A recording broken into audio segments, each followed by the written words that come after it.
semuanya, hari ini kita berjumpa lagi dalam ibadah online ya. Kali ini kakak bersama dengan Nafisa dan juga Alis. Nah, kita mau memuji nama Tuhan bersama ya. Tapi sebelum itu kita mau berdoa terlebih dahulu. Mari kita berdoa. Tuhan Yesus, terima kasih Tuhan buat pagi hari ini. Terima kasih Engkau boleh kumpulkan kami bersama untuk kami boleh beribadah online Tuhan. Biarlah Tuhan Yesus yang boleh memberkati ibadah kami dari awal, pertengahan, hingga akhirnya Tuhan. Kami serahkan semuanya ke dalam tangan-Mu. Haleluya. Amin. Kita mau angkat pujian sama-sama ya. Kita mau nyanyikan KSIH.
Kita mau mempersiapkan hati kita mau mendengarkan firman Tuhan. Kita mau angkat pujian, Ku Mau Cinta Yesus.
kita sudah bersuka cita memuji Tuhan.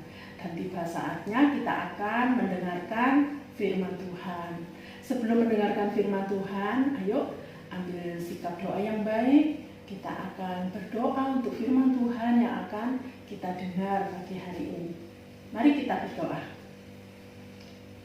Tuhan Yesus, terima kasih. Kami bersyukur untuk segala pemeliharaan Tuhan. Terima kasih Tuhan untuk kebaikan-Mu.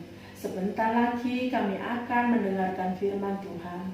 Tuhan tolong berkati hati dan pikiran kami, supaya firman-Mu boleh tertanam dan bertumbuh di dalam kehidupan kami.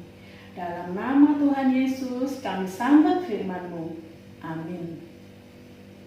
Nah, firman Tuhan pagi hari ini terambil dari Lukas 15 ayat yang ke-11 sampai yang ke-32, yaitu tentang kisah anak yang hilang.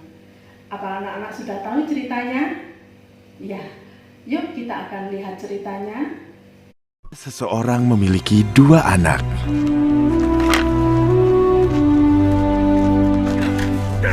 Yang lebih muda memberitahu ayahnya, "Bapak, aku minta warisanku sekarang, sebelum Bapak meninggal."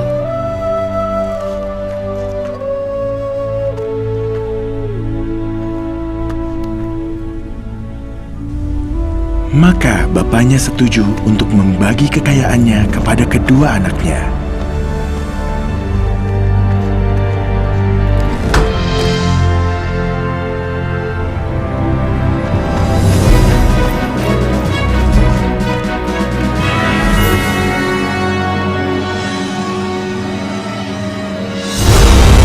Beberapa hari kemudian, yang lebih muda membawa semua miliknya dan pergi ke negeri yang jauh, dan ia menghabiskan semua uangnya dengan foya-foya.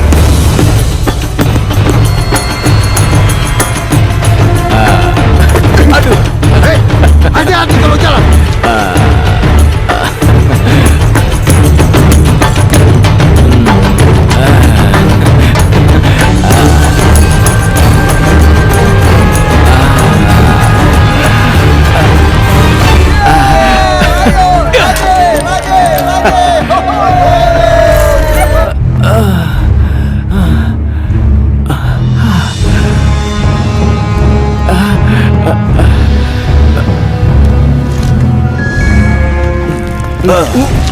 Kembalikan! Pencuri! Pencuri!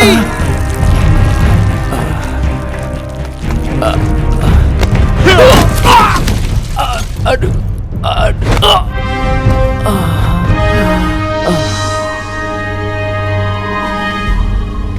Tak lama kemudian, uangnya habis. Kelaparan melanda negeri itu, dan ia mulai kelaparan. Ia memohon seorang petani, anak muda itu menjadi kelaparan, sampai makanan babi pun terlihat lezat. Tetapi tidak seorang pun memberinya makan.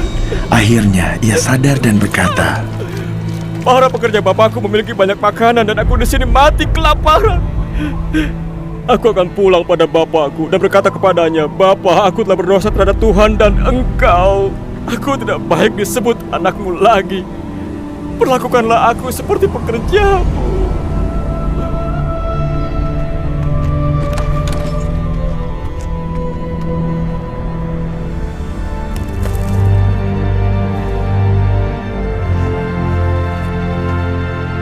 Tetapi saat ia masih di kejauhan, bapaknya melihat dia dan berbelas kasihan padanya. Ia berlari kepada anaknya.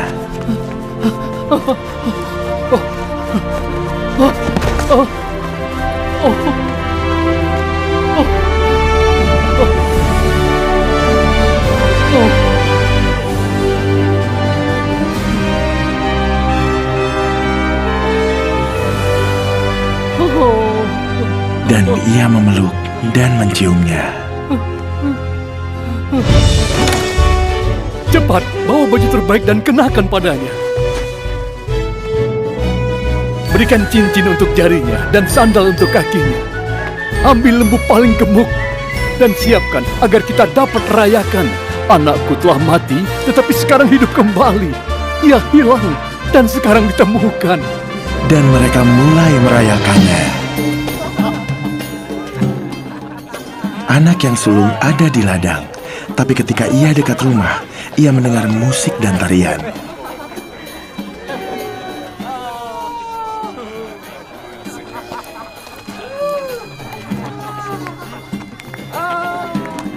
Apa yang terjadi di sini? Adikmu telah pulang dengan selamat dan bapakmu menyuruh kami menyembelih lembu terbaik.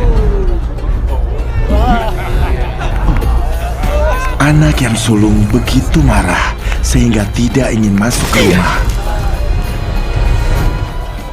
Bapaknya keluar dan memintanya untuk masuk. Selama bertahun-tahun aku bekerja untukmu seperti seorang budak dan selalu taat padamu. Tapi Bapak tidak pernah menyembelih bahkan kambing kecilku agar aku bisa berpesta dengan teman-temanku. Anak bungsumu telah menghabiskan uangmu dan sekarang ia pulang. Bapak menyembelih lembu terbaik untuk merayakannya. Hah!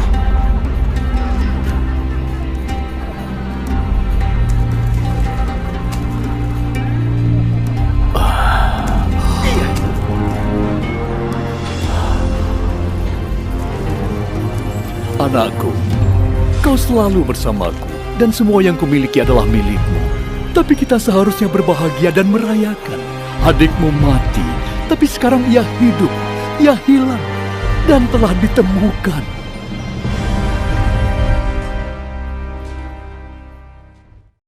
Nah, dari cerita ini kita bisa belajar. Inilah gambaran dari Bapa kita yang di sorga.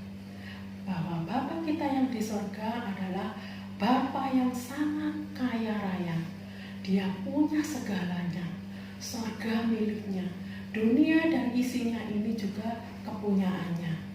Dan Bapa kita yang di sorga bukan hanya kaya raya saja, tetapi dia adalah Bapa yang sangat baik. Dia menyediakan segala kekayaannya, segala harta miliknya itu disediakan untuk kita, anak-anaknya.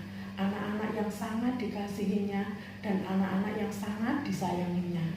Nah, oleh sebab itu, jangan sampai kita menjauh dari Tuhan, apalagi meninggalkan Tuhan.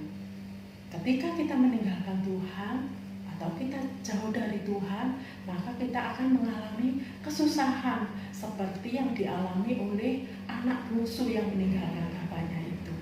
Nah, mengapa kita mengalami kesusahan?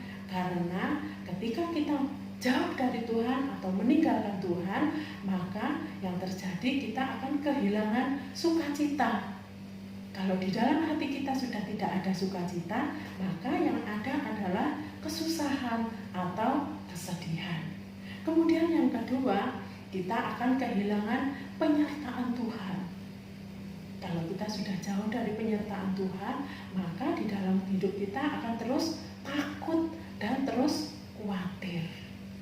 Hal yang ketiga, kita akan kehilangan berkat-berkat Tuhan. Tuhan sudah menyediakan berkat masa depan untuk kita. Tuhan akan menjadikan kita anak-anak yang hebat. Dan Tuhan sudah menyediakan masa depan yang indah untuk kita.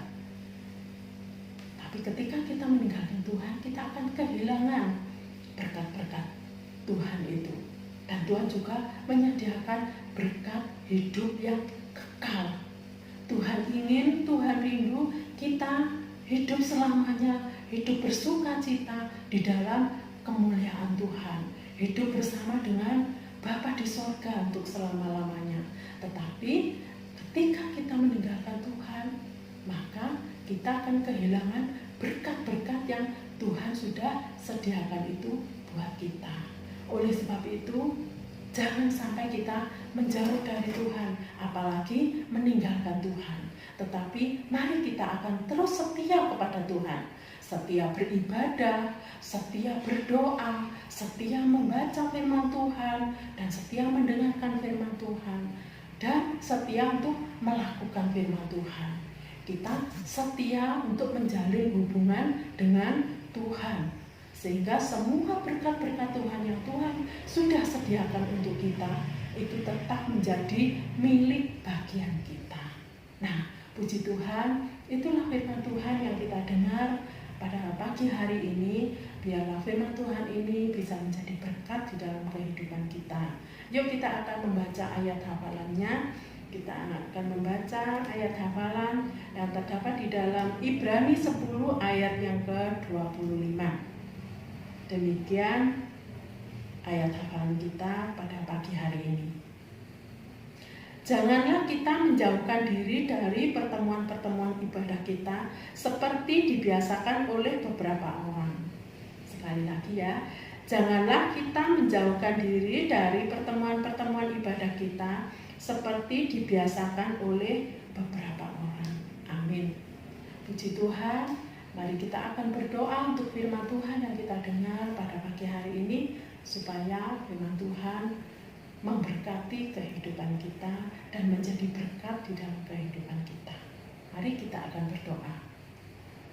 Tuhan Yesus, terima kasih kami sudah mendengarkan firman Tuhan. Tuhan tolong kami supaya kami tidak menjauh dari Tuhan dan kami tidak akan meninggalkan Tuhan.